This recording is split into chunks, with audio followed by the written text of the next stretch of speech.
Hello everyone. हम लोग discuss कर रहे हैं चैप्टर नंबर 2 को, जिसमें हम लोगों ने ऑलमोस्ट कंप्लीट चैप्टर डिस्कस कर लिया है, जहाँ पे हम लोगों ने इंडियन इकोनॉमी और उससे रिलेटेड जितने भी सेक्टर्स हैं उनके बारे में बातें करी फ्रॉम 1950 टू 1990 कि किस तरह की पॉलिसीज़ को अडॉप्ट किया गया था इंडियन इकोनॉमी में और उसके क्या पॉजिटिव एंड नेगेटिव इम्पैक्ट पड़े। तो एक कंप्लीट डिस्कशन कर लिया है हमने एग्रीकल्चर सेक्टर पर, इंडस्ट्रियल सेक्टर के ऊपर और फॉरेन ट्रेड सेक्टर के ऊपर।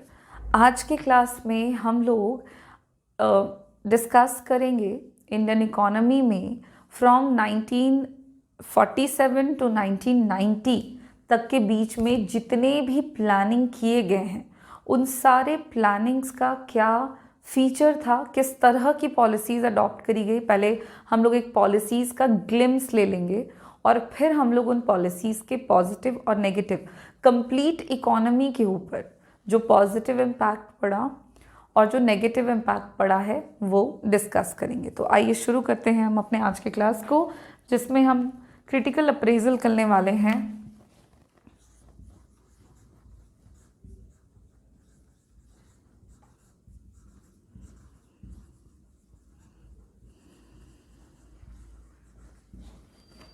इकोनॉमिक प्लानिंग टिल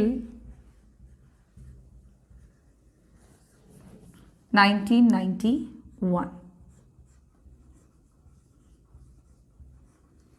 1991 तक इंडिया में जितनी भी पॉलिसीज़ को अडॉप्ट किया गया for the development of Indian economy. तो चलिए सबसे पहले हम लोग फीचर्स डिस्कस करेंगे कि क्या विशेषताएं थी उन सारी पॉलिसीज़ के, किस तरह की पॉलिसीज़ का अडॉप्शन किया गया था। तो हम लोग बात कर रहे हैं features of economic planning till 1991 तक इंडिया में जो भी इकोनॉमिक प्लानिंग किए गए हैं उनके फीचर्स क्या क्या थे। तो फीचर्स में जो सबसे पहला पॉइंट है वो है कि डिपेंडेंस ऑन पब्लिक सेक्टर। जो सबसे पहली विशेषता है तमाम किस्म की पॉलिसीज़ का वो यही था कि इंडिया को गवर्नमेंट जो है वो डिपेंडेंट बनाना चाहते थे और सेल्फ डिपेंडेंट बनाना चाहते थे, जिसके लिए हेवी अमाउंट में इन्वेस्टमेंट, न्यू इंडस्ट्रीज़ के सेटअप, एग्रीकल्चर सेक्टर में भी कई तरह से रिफॉर्म्स, इस तरह की कई पॉलिसीज़ का अडॉप्शन किया गया।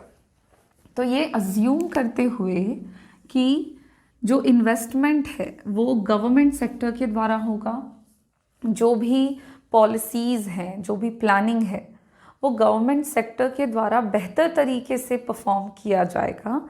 इसीलिए जितनी भी पॉलिसीज़ बनाई गई उनमें मुख्य रूप से जो अहम भूमिका रही वो सरकारी क्षेत्र की रही।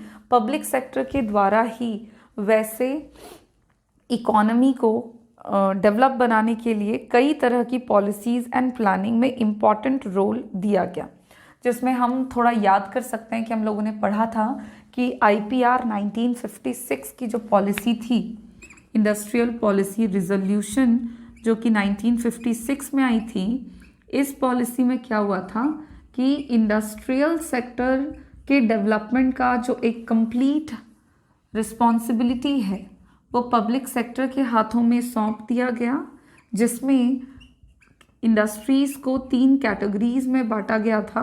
कैटेगरी ए, जिसमें टोटल 17 इंडस्ट्रीज़ को रखा गया था और इसका ओनरशिप गवर्नमेंट सेक्टर को सौंपा गया था।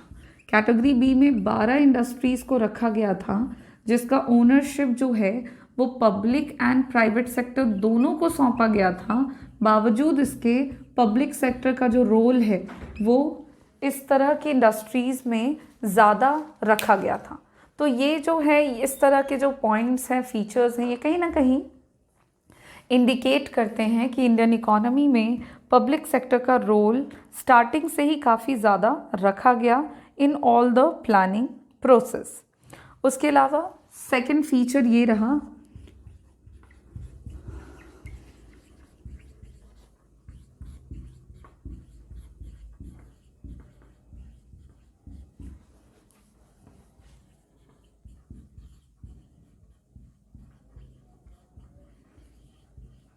कि जितनी भी पॉलिसीज़ एंड प्लानिंग किए गए देश में, उन सारी पॉलिसीज़ एंड प्लानिंग में प्राइवेट सेक्टर का जो डेवलपमेंट रहा वो काफ़ी कंट्रोल्ड वे में रहा, क्योंकि स्टेट या फिर गवर्नमेंट की बात करें तो उन्होंने एक कंप्लीट कंट्रोल ले रखा था over a private sector through a system of licensing system की मदद से। कोई भी न्यू इंडस्ट्रीज़ अलाउ नहीं थे बिना लाइसेंस के इकोनॉमी में स्थापित किए जाने के लिए। लाइसेंस की काफ़ी ज़्यादा रिक्वायरमेंट होती थी इंडस्ट्रीज़ में किसी भी तरह का प्रोडक्शन रिलेटेड चेंज, डाइवर्सिफिकेशन या फिर एक्सपेंशन करने के लिए। और इन सब से जो इम्पैक्ट पड़ा वो ये पड़ा कि प्राइवेट सेक्टर का कंट्रोल काफ़ी रिस्ट्रिक्टेड हो गया। प्राइवेट सेक्टर में जो भी डेवलपमेंट हुआ वो बहुत ही कंट्रोल्ड मैनर में देखा गया। उसके अलावा पॉलिसीज़ के फीचर्स में ये भी है कि inward looking trade strategy follow की गई। इंडियन इकोनॉमी में इंडस्ट्रियल सेक्टर को, ट्रेड सेक्टर को बढ़ावा देने के लिए जो भी पॉलिसी अडॉप्ट करी गई उसका एक इम्पॉर्टेंट फीचर ये था कि हमारे देश में डोमेस्टिक प्रोडक्शन को, डोमेस्टिक इंडस्ट्रीज़ को फॉरेन कंपटीशन से बचाने के लिए, विदेशी प्रतियोगिता से सेव करने के लिए इंपोर्ट सब्स्टिट्यूशन की पॉलिसी का अडॉप्शन किया गया, जिसके तहत डोमेस्टिक प्रोडक्शन को कई तरह से प्रोटेक्ट करते हुए गवर्नमेंट ने कई सारी पॉलिसीज़ एंड प्लानिंग का अडॉप्शन किया। तो एक ये भी इम्पॉर्टेंट फीचर रहा हमारे इंडिया में 1991 तक की पॉलिसी का कि उसमें ऐसी पॉलिसीज़ का अडॉप्शन किया गया जिससे कि इकोनॉमी के अंदर जो ट्रेड है उसको बढ़ावा मिल सके। नेक्स्ट फीचर की बात करें तो अगले फीचर में शामिल है प्रोटेक्शन और promotion to small scale industries. देश में कई तरह की ऐसी पॉलिसीज़ का अडॉप्शन किया गया जिससे कि इंडियन इकोनॉमी में जो स्मॉल स्केल इंडस्ट्रीज़ हैं उनका प्रमोशन हो सके, उनका जो प्रोडक्शन है उसको एक्सपैंड करने के लिए स्मॉल स्केल इंडस्ट्रीज़ से भी रिलेटेड कई तरह की पॉलिसीज़ एंड प्लानिंग को अडॉप्ट किया गया। इस तरह के गवर्नमेंट ने कई तरह के कॉन्सेशंस देने शुरू किए, कई तरह से टैक्सेस में छूट देना शुरू किया, बैंक लोन्स प्रोवाइड किया गया ताकि बहुत ही कम रेट ऑफ इंटरेस्ट पर, ताकि नेशन में जो छोटे उद्योग हैं उनकी स्थापना बढ़ सकें। और इस तरह की इंडस्ट्रीज़ जो थे ये कहीं ना कहीं बिग इंडस्ट्रीज़ को कंप्लीट बनाने में मदद करते थे। बड़े इंडस्ट्रीज़ को काफ़ी हद तक रॉ मटेरियल्स प्रोवाइड करके उनके डेवलपमेंट को प्रमोट करते थे और स्मॉल स्केल इंडस्ट्रीज़ के प्रमोशन के लिए कई तरह के सेवरल स्टेप्स, स्ट्रैटेजीज़ को फॉलो किया गया। नेक्स्ट है कि इंडिया में जितनी भी पॉलिसीज़ का अडॉप्शन हुआ उन सारी पॉलिसीज़ में डाइवर्सिफिकेशन ऑफ इंडस्ट्रीज़ को प्रमोट किया गया। जितनी भी इंडस्ट्रीज़ थी उनके डाइवर्सिफिकेशन को काफ़ी बढ़ावा दिया गया इंडिया में, और वैरायटी ऑफ गुड्स को बनाने वाले नंबर ऑफ इंडस्ट्रीज़ का सेटअप प्रमोट किया गया by various policies and plannings. India में पहले बहुत ही रिस्ट्रिक्टेड मैनर में गुड्स को प्रोड्यूस करने वाले इंडस्ट्रीज़ हुआ करते थे और जिनकी वजह से इंडियन इकोनॉमी का जो डेवलपमेंट है वो कहीं ना कहीं उतना बेहतर नहीं था जितना इकोनॉमी की रिक्वायरमेंट थी। और इस स्थिति में इंडिया में कई तरह की पॉलिसीज़ को अडॉप्ट किया गया, जिसमें इंडियन इकोनॉमी में डाइवर्सिफाइड इंडस्ट्रीज़ का सेटअप हुआ, जिनमें कई तरह के गुड्स आए, जैसे कि electronic goods, consumer goods, engineering goods, automobile industries. इस तरह की इंडस्ट्रीज़ का सेटअप देश में किया गया। और एक पॉइंट हम फीचर में शामिल कर सकते हैं कि इंडियन इकोनॉमी में जितनी भी पॉलिसीज़ अडॉप्ट करी गई, उन पॉलिसीज़ से इकोनॉमी को सेल्फ सफिशिएंसी अचीव करना था in the production of food grains. ठीक है, तो फूड ग्रेन्स के प्रोडक्शन को भी बढ़ावा देते हुए देश में कई तरह के goods and rules and regulations start किए गए, पॉलिसीज़ का अडॉप्शन हुआ, जिसमें मेनली हम ग्रीन रेवोल्यूशन का नाम ले सकते हैं, जिसने इंडियन इकोनॉमी के एग्रीकल्चर सेक्टर में एक मिरेकल चेंज किया, ड्रामेटिक चेंज किया, और उससे ओवरऑल हमारी जो इकोनॉमी थी वो खाद्य पदार्थों के मामले में सेल्फ सफिशिएंट हो गई, आत्मनिर्भर हो गई। और ये कुछ इम्पॉर्टेंट फीचर्स के साथ इंडिया में इकोनॉमिक प्लानिंग किए गए 1991 तक। अब हम बात कर लेते हैं कि इतनी सारी जो प्लानिंग पॉलिसीज़ हुई, जिनका कुछ इस तरह का फीचर था और इस तरह की विशेषताएं थी, तो इन पॉलिसीज़ के अडॉप्शन से देश को किस तरह के अचीवमेंट्स मिले, देश को किस तरह के फ़ायदे पहुँचे, तो वो अब हम लोग डिस्कस करेंगे। Achievements in economic planning, achievements of economic planning till 1991।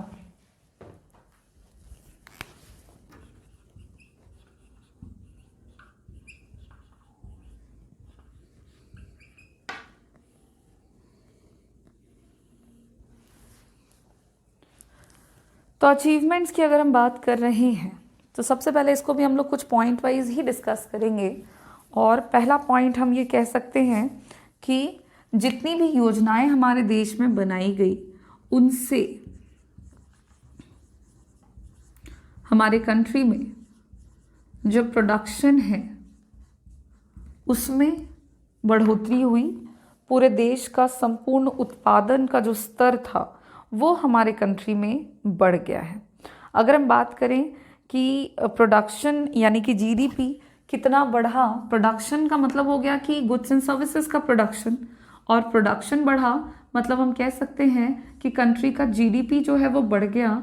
और 1950 में हमारे नेशन में जो जीडीपी का कंट्रीब्यूशन था इंडस्ट्रियल सेक्टर का, वो 11.8% था, वही 1990 में बढ़ करके हो गया 24.6%।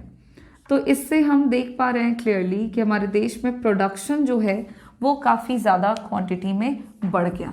तो ये तो एक पॉजिटिव इम्पैक्ट हुआ। और हम बात करें तो हमारे कंट्री में प्रोडक्शन के बढ़ने से इंक्रीज इन नेशनल इनकम, देश की जो राष्ट्रीय आय थी उसमें भी काफ़ी बढ़ोतरी दर्ज की गई। और चूँकि राष्ट्रीय आय बढ़ा, क्योंकि ज़्यादा से ज़्यादा गुड्स एंड सर्विसेज का प्रोडक्शन बढ़ गया, जिससे इकोनॉमी में जो डेवलपमेंट है वो हुआ, लोगों का पर कैपिटा इनकम बढ़ा।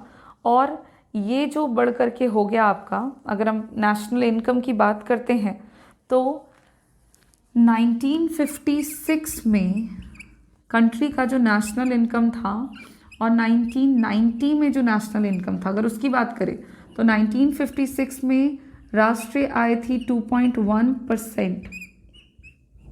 ठीक है, 2.1% थी नेशनल इनकम, जो कि 1990 में बढ़ करके हो गई 5.9%। तो दिस विल इंडिकेट कि इंडिया में वाकई में पॉजिटिव इम्पैक्ट पड़ा है पॉलिसीज़ के अडॉप्शन का, और इससे इकोनॉमिक ग्रोथ में भी इजाफा हुआ, लोगों का स्टैंडर्ड ऑफ लिविंग जो है वो बढ़ा।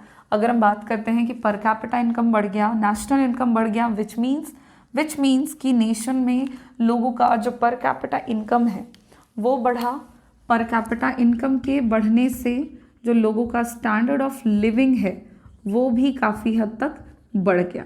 तो ये सब कुछ पॉजिटिव इम्पैक्ट पड़े इंडियन इकोनॉमी में, जो भी प्लानिंग हमारे देश में हुए 1950 से लेकर 1990 तक के बीच में, उसके कारण।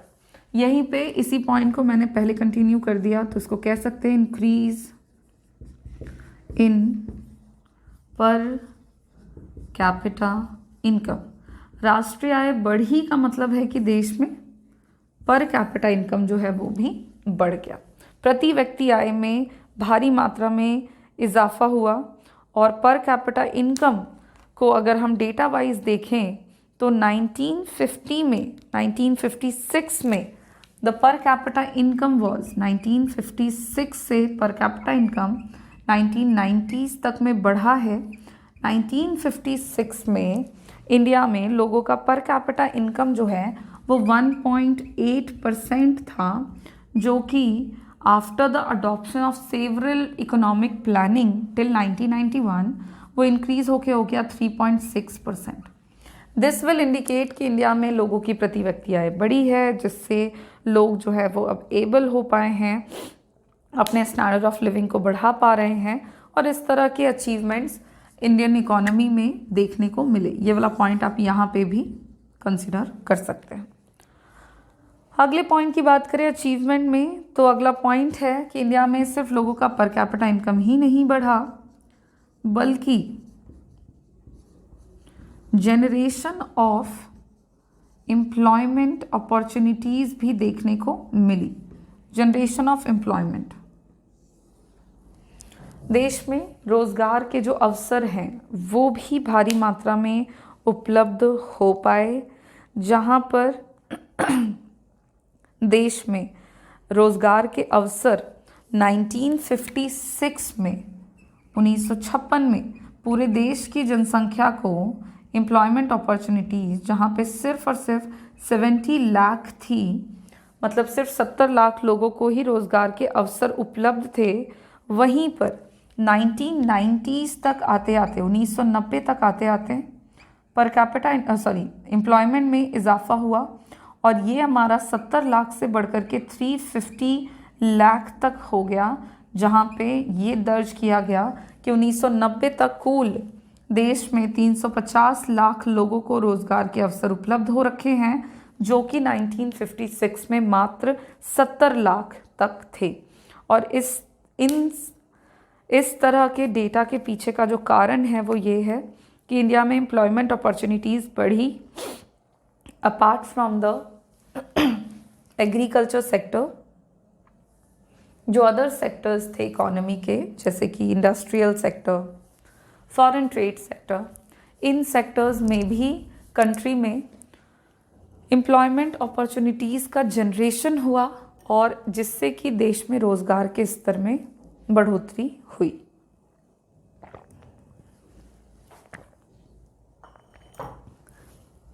अगले पॉइंट की बात करें हम कि नेक्स्ट फीचर क्या है, नेक्स्ट अचीवमेंट क्या रहा हमारी इकोनॉमी का, तो सिर्फ रोज़गार ही नहीं बढ़ा, बल्कि हमारे देश में डाइवर्सिफिकेशन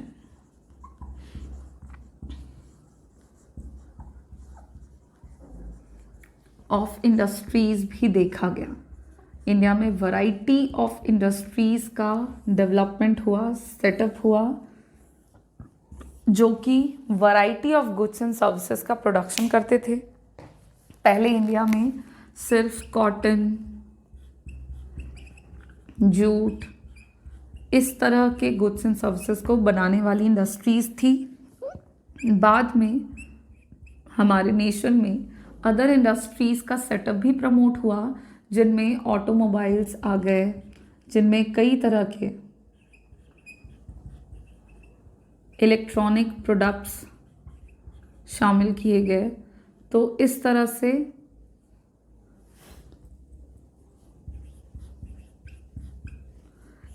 से हमारे कंट्री में variety of goods and services को बनाने वाले प्रोडक्ट्स और इंडस्ट्रीज़ का सेटअप हो गया, जिससे हमारे नेशन में लोगों की जो ज़रूरतें हैं वो और भी बेहतर तरीके से पूरी होने लग गई as compare to earlier.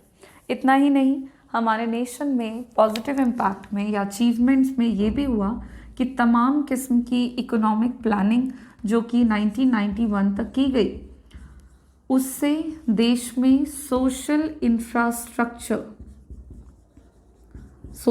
Infrastructure जो है वो भी काफ़ी हद तक इंक्रीज़ हुआ, इम्प्रूव हुआ। हमारे देश में सोशल इंफ्रास्ट्रक्चर की बात करें तो इंफ्रास्ट्रक्चरल फैसिलिटीज़, बेसिक सर्विसेज किन सेक्टर्स में, तो हेल्थ के सेक्टर में, एजुकेशन के सेक्टर में एंड सैनिटाइजेशन के सेक्टर में।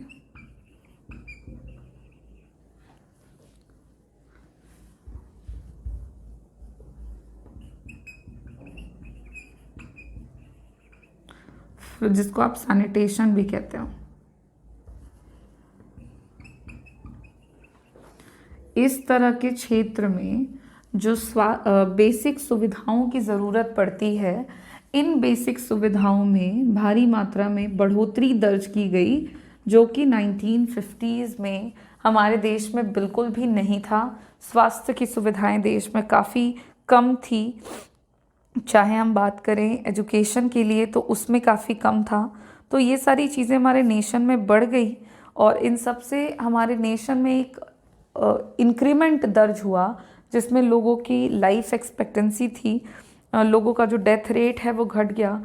लाइफ एक्सपेक्टेंसी जो कि 1951 में 32 इयर्स थी, वो बढ़ करके 1990s तक आते आते हो गई 64 इयर्स। तो ये सब इंडिकेट कर रहा था कि देश में जो सोशल इंफ्रास्ट्रक्चर है वो बढ़ा है, ताकि जिससे कि रिज़ल्ट ये मिला कि लोगों के स्वास्थ्य की सुविधाएं, लोगों का स्वास्थ्य का स्तर बढ़ गया है, लोगों में जो शिक्षा का स्तर है वो बढ़ा है, लोगों में साफ सफाई की जो दर है, उसकी जो मात्रा है वो भी बढ़ी है। और इस तरह से नेशन में एक और पॉजिटिव इम्पैक्ट कि सोशल इंफ्रास्ट्रक्चर इंक्रीज कर गया। अगले पॉजिटिव इम्पैक्ट में हम बात करेंगे तो नेक्स्ट पॉइंट है इंक्रीज इन कैपिटल फॉर्मेशन। जो पूंजी संचय की बात हम कर रहे हैं, कैपिटल फॉर्मेशन का मतलब हो गया कि लोगों के द्वारा जो पूंजी का संचय किया जा रहा था फॉर द इन्वेस्टमेंट पर्पस, वो चीज़ें भी हमारे देश में बढ़ गई आफ्टर सेवरल इकोनॉमिक प्लानिंग। हमारे कंट्री में चूँकि कैपिटल फॉर्मेशन जो है, it is very essential to increase the level of investment and the income in the economy. So the country was able to channelize savings in right direction. Rate of capital formation was increased from 10% in 1956 to 39% in 1990. अगर हम बात करें कि 1956 में लोगों के पास कितना capital formation था, तो दैट वाज जस्ट 10%, जो कि 1990s तक बढ़ करके हो गया 39%। दैट इंडिकेट्स कि इंडिया में लोगों ने कैपिटल फॉर्मेशन को बढ़ाया, और कैपिटल फॉर्मेशन के बढ़ने से मतलब सेविंग्स बढ़ने से, कैपिटल फॉर्मेशन को आप सेविंग समझेंगे, ये वो सेविंग है जो इन्वेस्टमेंट के लिए किया जाता है। इस पैसे को सेव करके हम इन्वेस्टमेंट करते हैं। तो इन्वेस्टमेंट को जब बढ़ाया जाता है तो नेशन का डेवलपमेंट ऑटोमेटिकली प्रमोट होता है। तो कंट्री में, इंडियन इकोनॉमी में इतनी सारी जो योजनाएं चलाई गई, प्लानिंग हुए, उन सारी योजनाओं का रिजल्ट ये मिला कि नेशन में कैपिटल फॉर्मेशन बढ़ गया, जिससे कि नेशन का डेवलपमेंट प्रमोट हुआ, बढ़ा। और ये कुछ पॉजिटिव इम्पैक्ट रहे जो इंडियन इकोनॉमी में 1990 तक की तमाम पॉलिसीज़ एंड प्लानिंग का देखने को मिला। अब हम बात कर लेंगे कि पॉजिटिव इम्पैक्ट के अलावा ओवरऑल कंट्री में नेगेटिव इम्पैक्ट भी अगर कुछ पड़ा है इकोनॉमिक प्लानिंग टिल 1991 का, तो वो क्या है?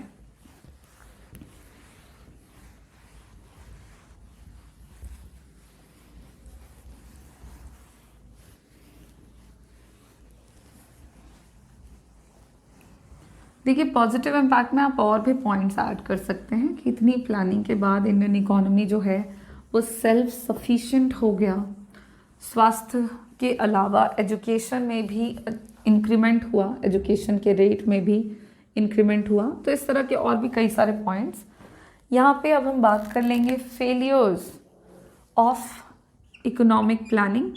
फेलियर्स में हम सिंपली बात करेंगे उन पॉइंट्स के बारे में, उन ऑब्जेक्टिव्स के बारे में जो कि इंडिया में रखे गए और उन ऑब्जेक्टिव्स को अचीव नहीं किया गया या किसी भी कारण से वो ऑब्जेक्टिव्स पूरे नहीं हुए। तो अगर हम फेलियर्स की बात करते हैं तो सबसे पहला पॉइंट कि जितनी भी योजनाएं हमारे देश में चलाई गई, उन योजनाओं का रिजल्ट, उन प्लानिंग्स का जो रिजल्ट हुआ वो ये हुआ कि हमारे कंट्री में पॉवर्टी का रेट बढ़ गया। रेट ऑफ पॉवर्टी जो है वो इंक्रीज हो गई। The number of people who failed to get the basic necessities of life is increasing considerably. The policies adopted by the government till 1990 was very rigid and were not able to generate more employment opportunities and more income.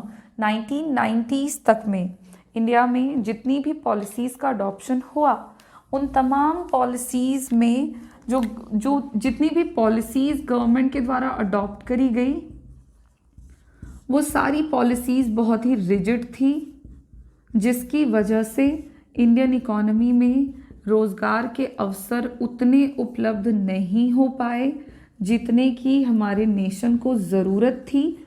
और इन सब के कारण ना ही लोगों को income की प्राप्ति हुई, जिससे लोगों का जो पर कैपिटा इनकम है वो जनरेट नहीं हो पाया, एम्प्लॉयमेंट अपॉर्चुनिटीज़ नहीं बढ़ी और गरीबी में इजाफा देखा गया। तो ये हमारे देश का सबसे पहला फेलियर रहा है 1991 तक के इकोनॉमिक प्लानिंग का। दूसरे पॉइंट की बात करें, दूसरे फेलियर की बात करें तो कंसिस्टेंट राइज इन प्राइसेस भी देखने को मिले हैं। जितनी भी देश में योजनाएं बनाई गई हैं, despite of some progress shown by the policies undertaken by the government till 1991, it was observed that government could not control persistent rise in prices, जिसमें प्राइस लेवल इंक्रीज हो गया फ्रॉम नियरली 6% टू 1956 टू, अगर बात करें कि 1956 में prices या महंगाई का क्या दर था तो 6% थी, जो कि 1990s तक बढ़ कर के हो गई 16.7%। महंगाई के दर को हम इन्फ्लेशन कहते हैं और ये इन्फ्लेशन का रेट है जो कि इंडिया में 6% से बढ़ के 16.7% हो गया था। और ये भी हमारे इकोनॉमी का एक फेलियर था कि भले बहुत सारे प्रोग्रेस हुए, बहुत तरह के प्रोग्राम्स एंड पॉलिसीज़ का अडॉप्शन हुआ, नो डाउट उनसे काफ़ी तरह के प्रोग्रेस भी दर्ज किए गए, ठीक है, बट उन सारे प्रोग्राम्स एंड पॉलिसीज़ के बावजूद के अलावा अगर हम देखें कि इकोनॉमी पर क्या असर पड़ा तो नेशन में जो कीमतों का स्तर था, कीमत स्तर, वो काफ़ी हद तक बढ़ गया। तो ये हमारे नेशन का एक फेलियर है। यहीं पर अगर हम अगले पॉइंट की बात करें तो नेक्स्ट पॉइंट है कि हमारे नेशन में काफ़ी प्रॉब्लम्स देखे गए, प्रॉब्लम्स ऑफ अनएम्प्लॉयमेंट। बेरोज़गारी की समस्या भी मुख्य समस्या के रूप में नज़र आई। 1990 तक 1991 तक देखा गया कि नेशन में भले ही बहुत सारी पॉलिसीज़ अडॉप्ट करी गई for the development of the economy, बावजूद इसके जितनी भी पॉलिसीज़ गवर्नमेंट ने अडॉप्ट करी उनसे उन्होंने उतना एम्प्लॉयमेंट अपॉर्चुनिटीज़ जनरेट नहीं किया जितना कि हमारे देश को ज़रूरत था। हमारे कंट्री में अनएम्प्लॉयमेंट का जो रेट था वो 1956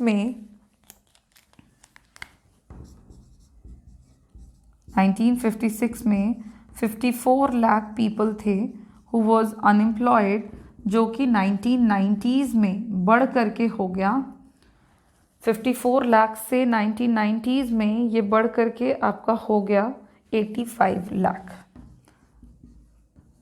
मतलब लोगों की जो रोज़गार की स्तर थी वो घट गई 1956 से 1990 तक में। रोज़गार के अवसर, पहले बेरोज़गारों की संख्या 56 लाख लोग थे और फिर 1990 तक उन लोगों की संख्या 85 लाख हो गई। और ये भी हमारे कंट्री का एक बड़ा फेलियर रहा, जो कि इकोनॉमिक प्लानिंग टिल 1991 देखा गया। और उसके अलावा अगर हम बात करें कि और क्या प्रॉब्लम्स रहे ओवरऑल इकोनॉमी में, तो देखिए inefficient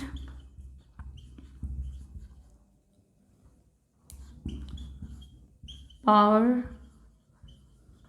of public sector.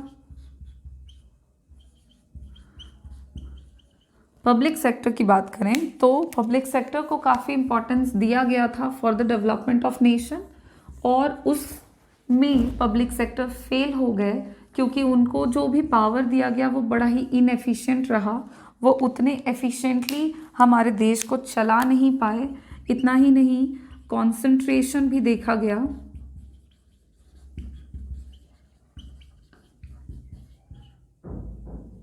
concentration of monopoly power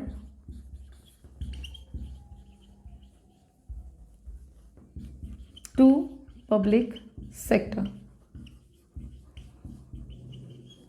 public sector को जो भी कंट्रोल दिया गया था, एक तो कि वो मोनोपोली पावर के तौर पे नज़र आने लग गया, सिंगल हैंडेड कंट्रोल था उसमें, और वो सिर्फ और सिर्फ पब्लिक सेक्टर तक रिस्ट्रिक्ट होने के कारण इंडियन इकोनॉमी में काफ़ी नुकसान उठाना पड़ा। इंडस्ट्रीज़ जो हैं वो उतना बेहतर परफॉर्म नहीं कर पा रहे थे जितना उनको करना चाहिए था, एंड कम्प्लीटली हमारी इकोनॉमी जो है वो 1990 तक आते आते एक दोबारा से प्रॉब्लमेटिक सिचुएशन की तरफ मूव कर चुकी थी। सो ये कुछ फेलियर रहे इंडियन इकोनॉमी में। जो भी इकोनॉमिक प्लानिंग इंडिया में किए गए 1950 से लेकर 1990 तक के बीच में उनके, but apart from these failure, जो इकोनॉमिक प्लानिंग इंडिया में हुआ वो काफ़ी बेहतर हुआ। 1947 के कंडीशन को अगर हम 1990 के कंडीशन के साथ कंपेयर करते हैं तो सिचुएशन सुधरा ज़रूर, लेकिन 1990 तक आते आते हमारी इकोनॉमी एक बार फिर से प्रॉब्लम में घिर गई थी due to these certain reasons. और इन्हीं को फिर हम अपने नेक्स्ट चैप्टर में पढ़ेंगे कि 1991 में इंडिया में फिर सुधार किया गया, इकोनॉमिक सुधार किया गया, जिसमें पुरानी पॉलिसीज़ को बदलकर उसकी जगह पे नई पॉलिसीज़ का अडॉप्शन किया गया। तो वो हमारा अगला यूनिट होगा, यूनिट नंबर 6, और उसको हम वहाँ पे डिस्कस करेंगे। फ़िलहाल हमारा जो चैप्टर 2 चल रहा था इंडियन इकोनॉमी 1950 टू 1990, ये कंप्लीट होता है। और चैप्टर 2 के कंप्लीट होने के साथ साथ हमारा जो डेवलपमेंटल एक्सपीरियंसेस हम डिस्कस कर रहे थे 47 टू 90, यूनिट 5, ये आज के क्लास में हमारा फिनिश होता है। नेक्स्ट क्लास में हम लोग नए यूनिट पे डिस्कशन करेंगे, नए यूनिट पे मिलेंगे, और नेक्स्ट क्लास में हम लोग यूनिट 6 की शुरुआत करेंगे। Thank you.